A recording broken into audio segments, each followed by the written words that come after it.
Good morning once again for another Atos Live Central European Breakfast.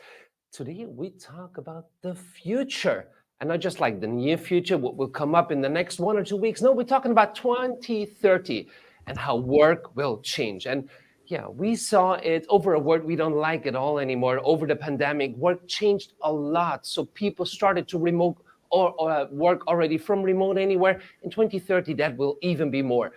We have some great guests speaking about the topic. And yes, if you want to ask, we also talking about ChatGPT. I can see the guests already on your couch. Good morning, Martina. Good morning, dear guests. Let's see what 2030 brings. Good morning, Friso, and welcome everybody to our breakfast television about how will I work in 2030? What an exciting question. It's in 7 years from now, and in the last 7 years many things already have changed, and we will see what will change in the next 7 years. And my two guests are Ineke Vermeulen. She's a workplace expert and head of Marcom in Central Europe. And Philip Eickhoff is Head of Digital Workplace, Portfolio, Pre-Sales and Offerings in Germany. And both, of course, work at Atos. Well, that's a great team and great guests, but not to forget, we can already see her on screen joining remote. Melanie De Viga, we will come shortly after this to the topic instead. Now, 2030, you mentioned 7 years ahead. That's not a lot. In tech business, it's like, oh, wow, that's a future nobody needs to expect. I already mentioned, we're talking about ChatGPT. Looking back, if ChatGPT was a keyword just like a year ago, it was barely there. We were still talking about like what the one or the other algorithm could do us if we name it in the morning. So what is up to come? And I would be very keen to know exactly more to get prepared right now. So Martina, I think it's great to start with your guests. And I'm very interested. And please, for all the live participants, post your questions into the chat. We will try to cover them while we are on the go or even at the end of this video. Thank you for being with us. And now let's dig into 2030. I'm happy to do so, and I hope my guests are too. And let's start with Ineke. Ineke, maybe we start at the beginning, like always. What trends do you see, not only at work, but specifically in the workplace, in the modern workplace? Martina, it's a very good question. There are many things happening at the same time right now, we could say. And I have the feeling, and you saw it maybe also in the short video that we had at the beginning here, the feeling things are changing very rapidly. We're in the middle of a process here. We're in the middle of something where we don't know the end outcome completely yet. When we look back to the 18th and 19th century, there was a huge shift in the way we as humans organized work. We started processes which are called manufacturing with the Industrial Revolution. Then when you look at how work was organized, mainly in the 20th century, we started to go to an office. Many knowledge workers had office jobs, and then this shifted again just a few years ago. And the technology is all there, the technology is ready. The technology can do even more than what we do already now. Friso mentioned ChatGPT, which is just one aspect of how AI will impact our lives. There's automation, robotization that continue. We're in the middle of an evolution, which could be a revolution, and we haven't figured it out yet. Another aspect is, of course, the importance of mental health and well-being at work. Organizations are more and more realizing that in order to have a healthy workplace, you need healthy employees. And healthy employees will also make a healthy organization. And this means also that there's more focus on those type of things also. But at the end of the day, we haven't 100% figured it out yet. We're in the middle of doing it. Mm-hmm. And in my opinion, there's not just one right or correct the way to do it. There are many ways for many different organizations with different types of work, different types of businesses, different types also of office settings that need to figure out what works best for them. And that's difficult. So that's why I call this period brave new work. We're in the middle of a revolution where we need to be courageous in order to make it happen. But we are the ones that are going to make it happen. Technology is a tool that we're using for that. So we are in a kind of, you were talking about the Industrial Revolution, we are in a kind of digital revolution or communications revolution, because lots of what we do is about communications, or we use communications to do so. So you were already talking about employees. So this brave new world of work, what kind of influence regarding the role of employees and employers? What do we see here, or what do you see here? Yeah, I think many people have read about words like the Great Resignation or quiet quitting and things like that. We see a shift, you could say maybe some kind of an emancipation going around with the employees. They're starting to think, you know, this idea of work-life balance is maybe not the right way. We have one life. And it's worth living it. Work is just a part of it. So how do I make sure that this work becomes part of my life? And we need it, right? Because people also look for meaning in their life. And many people find meaning in the work that they do. When they see that this work also gives them purpose, that it is meaningful work, that they work towards a better future.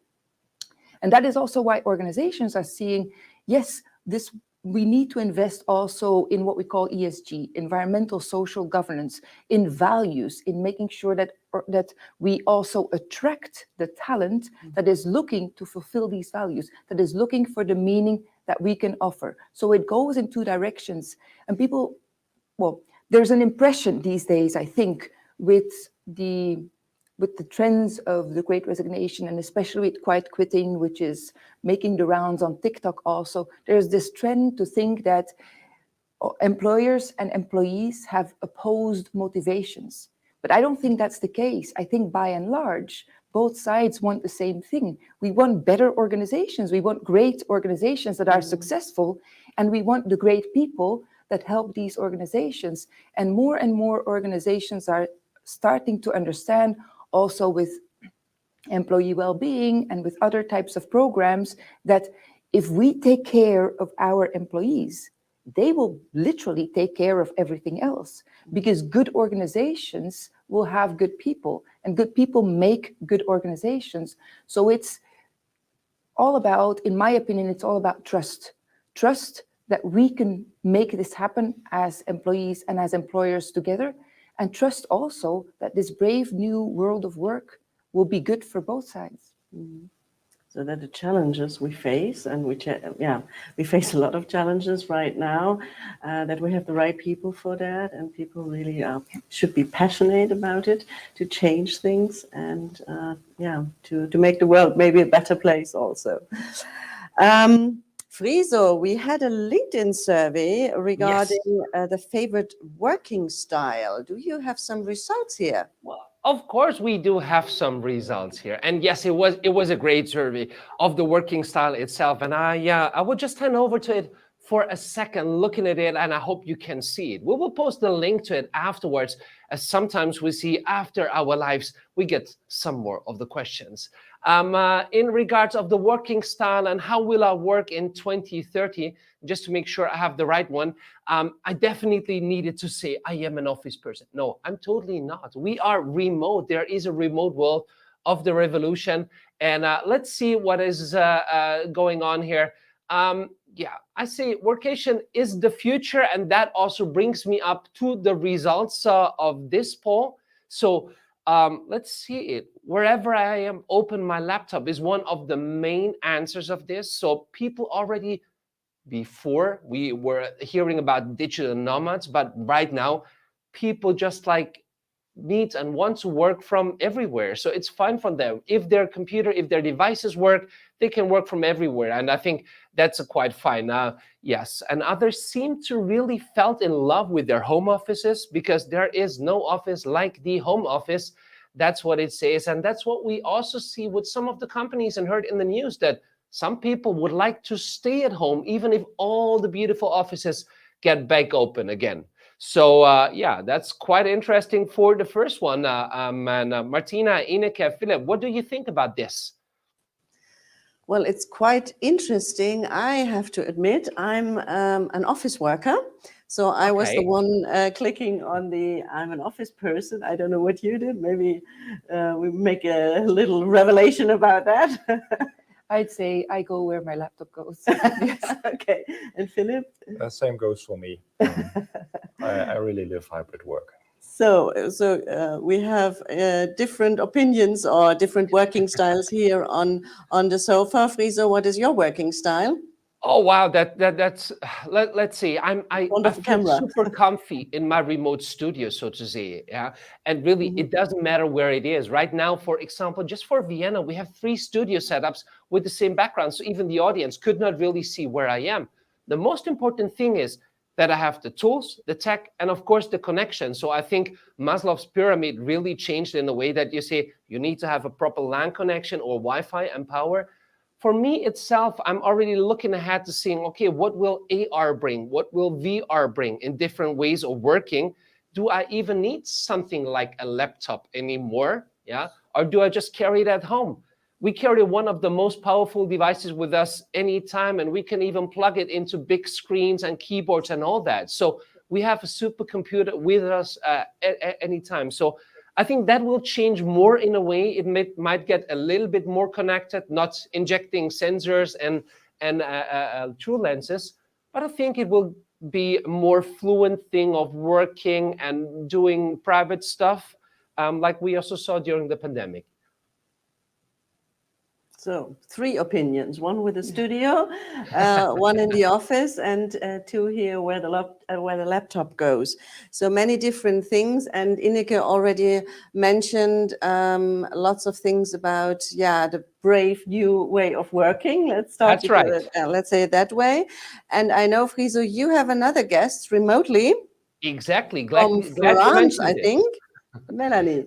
That's perfect. And I would like to welcome Melanie Devigan, Head of Growth and Strategy for Digital Workplace at Atos. And Melanie, you now heard 3 opinions just in, let's say, a virtual room of 4 people. 5th, of course, I would have to ask you what's yours, but we heard also some other things about like post motivations by employees, thinking differently, having people saying, no, I don't leave my home anymore and I order whatever, to can I go back to the office? I need to be just like near to my colleagues. I need to see them. I need to talk with them. Tell us a little bit more about your view and what will be there in 2030? Yeah, I think for me, what is very interesting is to see there is kind of a gap between the employees and the employers when we're talking about hybrid working. For the employees, when we're talking about hybrid working, and you see that in the result of the survey, people are really looking for flexibility, right? They want to be able to launch a laundry during the day or go take, 30 minutes to drive the kids somewhere. And, we're talking about hybrid working. More and more people are saying it's not the work which is hybrid, but it is the home that is hybrid. I don't know if the concept is nice, but the idea which is behind is really, and Ineke was a bit touching to that, is that people do not want anymore to organize their life around work, but they want to organize their work around life and put the life at the center. And some companies really, I think, understood those requirements. We see more and more of companies, and I think it's going to grow in the future, looking at this radical flexibility where they let people work from anywhere in the world. So you can go 1 month in a remote country and work for them for a period of time. But it's still today a very small amount of companies who are doing that. There is still many which are not there. So think about all these companies who've been talking about going back to the office, even Google, where the head of machine learning resigned because he was asked to go to the office. And I think what is behind is that they have really different motivation.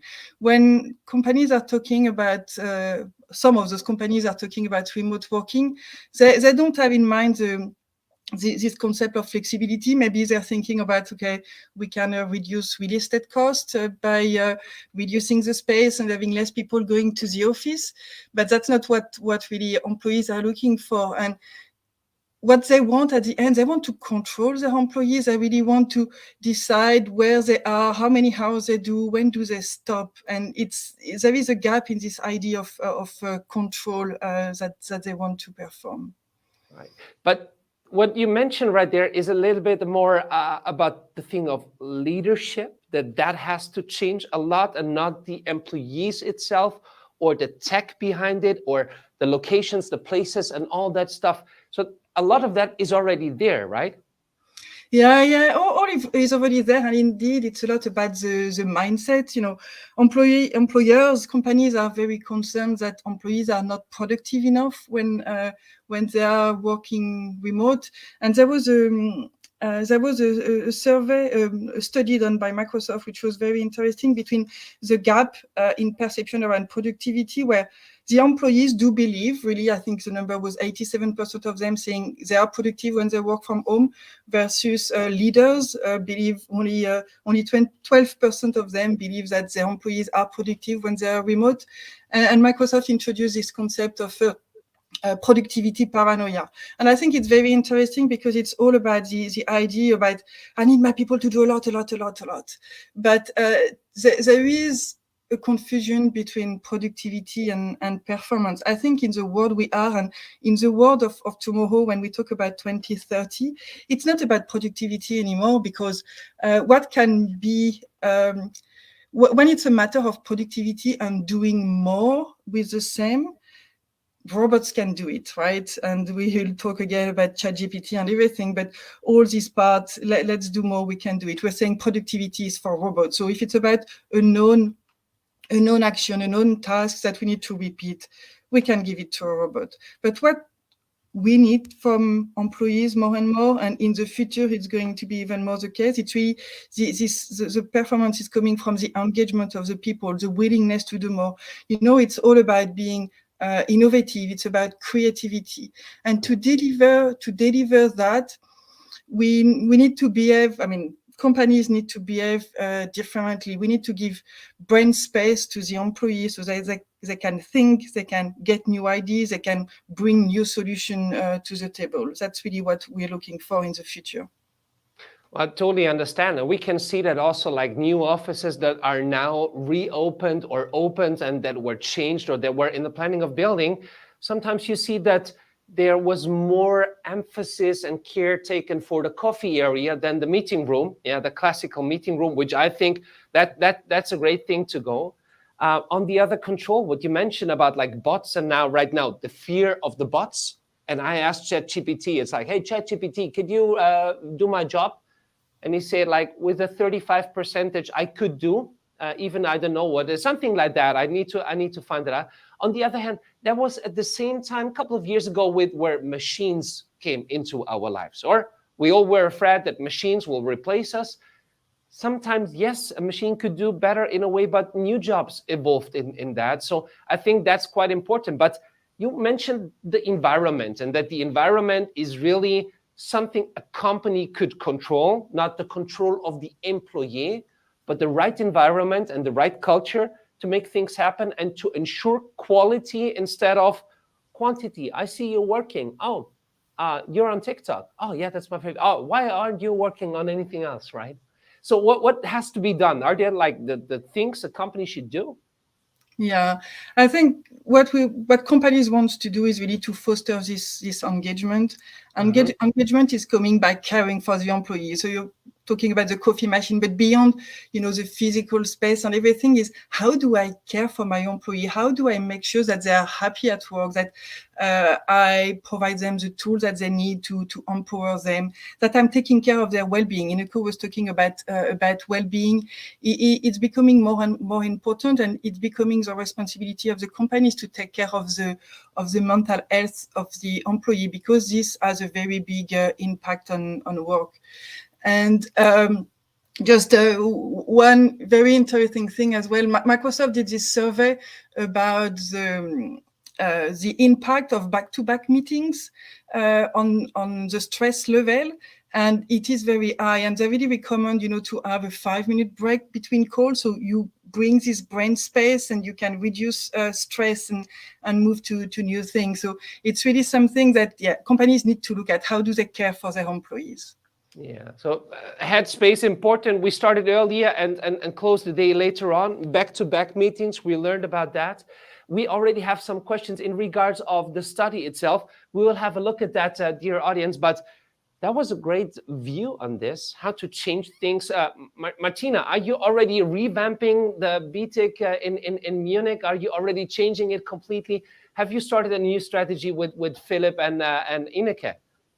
Not yet, but we are on our way. Yeah, that's a great thing. It's interesting to hear these back-to-back meetings, because some of us already start meetings already 5 minutes later, so not at 3 o'clock, but at 5 minutes past 3 o'clock, or 5 minutes past 10 o'clock, and not, straight at 10 o'clock or 5 o'clock or 3 o'clock. So that's a good idea, I think, don't you?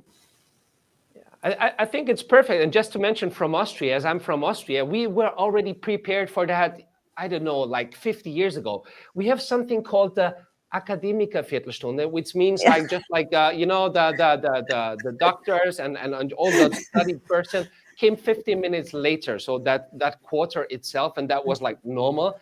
Maybe it's not polite, but that helps also in the meetings itself to say like, okay, how have I changed? I have adopted my desk, but the coffee machine is now here and not in the next room, and something like that.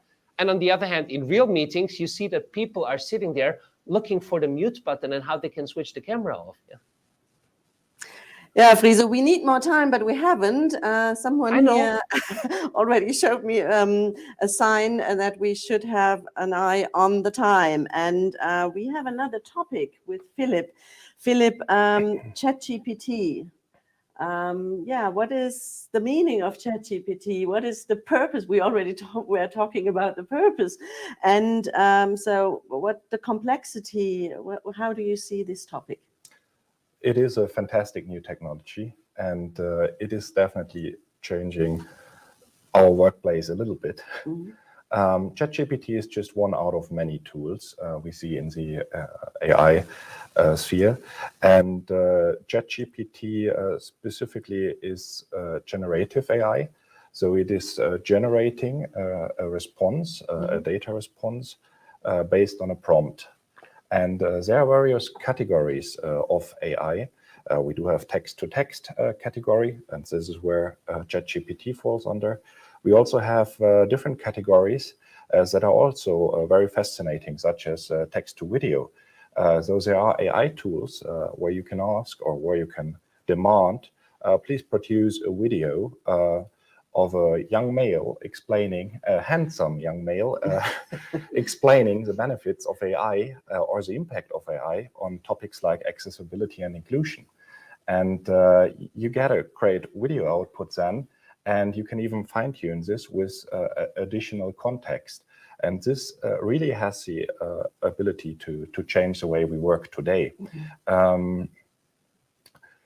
But the other thing is you really need to integrate these AI tools with the systems, with the enterprise IT systems, to really give the AI the ability to also execute and to act. Of course, this needs to be carefully monitored, because there is the danger of bias, and AI is not always right, because AI needs to be trained very properly. So be careful about this, but this is the next step we are going to take and we have taken already, to integrate the chatbot with systems such as the health of your computer device. So the chatbot, as an example, at Atos knows if your Outlook crashed previously, and we can act upon it directly in the chatbot. So it will drive a structural change. AI will drive a structural change. But don't you think that this is dangerous for employees? It definitely is a change. I don't think it is a dangerous change. Okay. I think it really is important to see this as an opportunity, because AI will not magically change the world or make jobs disappear. That is not how it's working. AI really, there needs to be a big effort to establish an AI function And there is not just one AI that is solving all your problems. So you need to include multiple tools, and you need to go to work on a per use case basis. And this really opens up new opportunities, not only for technical experts, but also for project managers, for organizational experts, and also for knowledge managers, because it is really important that you are aware about your processes, that you streamline your processes, and also that you have all the knowledge, all your industry knowledge and your corporate knowledge available for the chatbot. Interesting. And regarding the decision makers, what do you think are the top steps or the next steps for the CIO should face and focus on? That's an excellent question. I think it is really important to realize what is happening on the market. And many users are utilizing the abilities of features such as ChatGPT, but CIOs need to prevent shadow IT. So it is really important to consider what is happening with the data that you feed into such tools. So make sure you establish the right governance. And I think it is a fantastic opportunity to start an initiative right now with the momentum we are seeing in the market, and to identify first use cases where you can establish AI-based functions and AI-based toolings. As an example, I would suggest to start with your help desk or service desk for your internal employees. I think this is a great field where you can establish such a function, where you can start to gain experiences, and then from there you can further expand to different business processes. This sounds really like a good idea. Thank you so far for your insights, Ineke and Philip. Friso, are there any questions? Well, yeah, there are any questions. And just like one, I want to mention that right away. And it's just, we also had a survey on LinkedIn, on ChatGPT, Right, yeah. if it changes your work, if it already did, if it already does, or if there will be no thing. And while I will bring that up on display for you and also say like, yes, it already does today, I think that's quite clear as an answer. I just need to find my mouse cursor for a second so we can go to the results. They're pretty mixed. So 44% are expecting that it will change like a lot or way more in the future. 31, yes. 26, no. And regards of that, a simple story. One of my dear colleagues at Atos had put a question into ChatGPT asking about flights within 3 hours for destinations with a certain temperature.